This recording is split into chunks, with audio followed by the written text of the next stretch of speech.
गोजोन मोनाबिलिनि बयखौबो बर' निउसनि गोदान खौराङाव बरायबाय। आसा खालामो नोंथांमोना खौरांखौ जोबजाबसिम नायलांगोन। अन्नानै चेनेलाव गोदानै फैदोंबा शेयार आरो साबस्क्राइब बानायदो। दिनैनि गोदान खौरांफोरावनो दङ। तामुलपुर जिल्लानि भारत भुटान सिमना साखाथिनि एनके दारांगावआव गोथार छठ पुजा फालिदों। हादरनि दाब दाब जायगायावनो फालिनाय बादियै एनके दारांगावआवबो मैया मोनाबिलि समनिफ्रायनो जागायनानै दिनै फुं समसिम सोलिदों बे गोथार छठ पुजाया। दैमा सेराव गोथार सानखौ बायदि रोखोमनि फिथाइ सामथाइ होनाय, आलारि बाथि फोजोंनायजों फुजिनाय आरो खुलुमनाय बावनानै बे छठ पुजाखौ फालिनाय जादों। थांनाय 25 बोसोरनिफ्रायनो बे जायगायाव ओनसोलनि रायजो राजाफोरनि मदद आरो खौसेथिजों फालिबोनाय बे छठ पुजायाव 22 नं दारांगाजुलि बियाबनि एमएलए बिजित गोरा नार्जारिजों लोगोसे तामुलपुर जिल्ला बिजेपिनि रां लाथुमगिरि रंजा खुंगुर बसुमतारी, मेनका साहा बागाननि गाहाय सामलायगिरि प्रदीप सिंहजों लोगोसे ओनसोलनि धोरोम सिबियारि बिथांमोना बाहागो लादों होननानै खौरां मोननाय जादों। लिगेल क्राइटेरियाजों सायख'जानाय बिटिसिनि 150 बिनायसाफोरनि मण्डल ट्रेनिंआ 24 नबेम्बरनिफ्राय जासिगोन।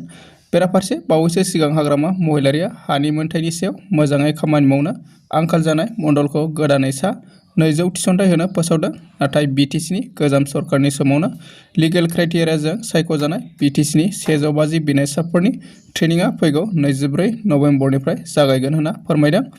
मख'जाथावदि आसामनि लाट मण्डल एलआरए ट्रेनिं लानोब्ला हाइकर्टनि फाइट अर्डार डेट 6/12/2018 नि WPC 8364/2018 अर्डारजों गोरोबनाय जानांगौ होनना फोरमायदों। सायख'जानाय बिनायसाफोरा बे बेलायाव आथिखालनि बिटिसि सरकारा थिसननो नागिरनाय सा 200 मण्डलनि मासियाव बे 150 बिनायसाफोरा थिसनजागोन ना जाया, बेयो मोनसे गिदिर सोंलु जानानै थादों होननानै खौरां मोननाय जादों।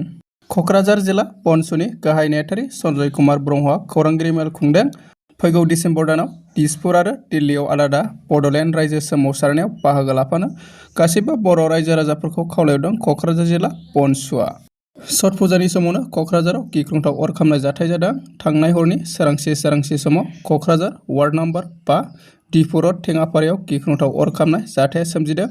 थिलेब मुसाहारिनि नखरा अर खामनायनि जाउनाव सेवहांगार जायो।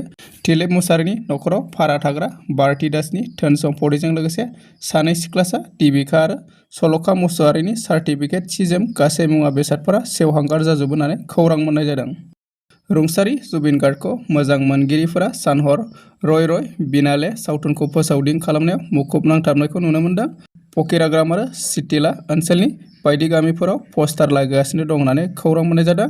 जेरैबायदि जुबिन गार्गनि जोबथा सावथुन रय बिनालेया आसाम आरो हादोरनाङैनो गुवारै फोसावजानो हमदों। बे समावनो जुबिन गार्गनि अनसायगिरिफोराबो बेखौ सान-हर फोसावनायाव मुखुब नुनो मोन्दों।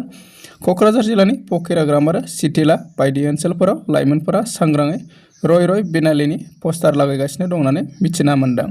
गुवाहाटी बाथौफुरियाव उदालगुरि जिल्लानि सिनाकना बामला माहारा गामिनि सा 70 नि बांसिन बाथौसाफोरा आर'ज गाबफैदों।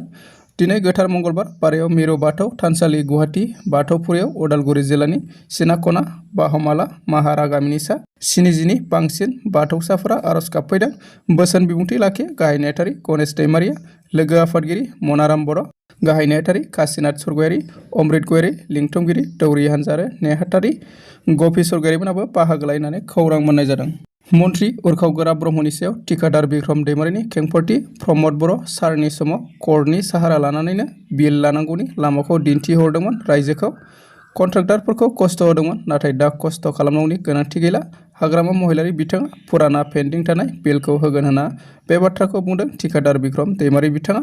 मानगोनां मन्त्रि उरखावगोरा ब्रह्म सारा प्रमद बर' सारनि सरकार फैनाय लोगो लोगोनो CSBखौ खामानि गैयै खालामनानै 5 बोसोराव 3,000निबो बांसिन थार्ड ग्रेड आरो फर्थ ग्रेड साख्रि होनो हायैनि जारिमिनखौ रायजोफोरा बावनानै थाङाखै।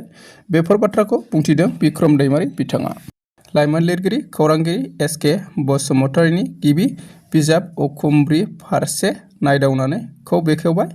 दिनै बाक्सा जिल्लानि सालबारि महकुमानि बेन्दोङाव थानाय सालबारि बियाब बाथौ गौथुमनि नब्लाङाव जारिमिनारि जर'खा थुनलाइ जख'न्दाय खुंफुंदों। सालबारि जिल्ला बर' थुनलाइ आफादनि सिङाव थानाय गासै 4 थुनलाइयारि गौथुमफोरनि जथाय बानजायनायाव जानानै थाङो बे जर'खा जथाय थुनलाइयारि जख'न्थाया।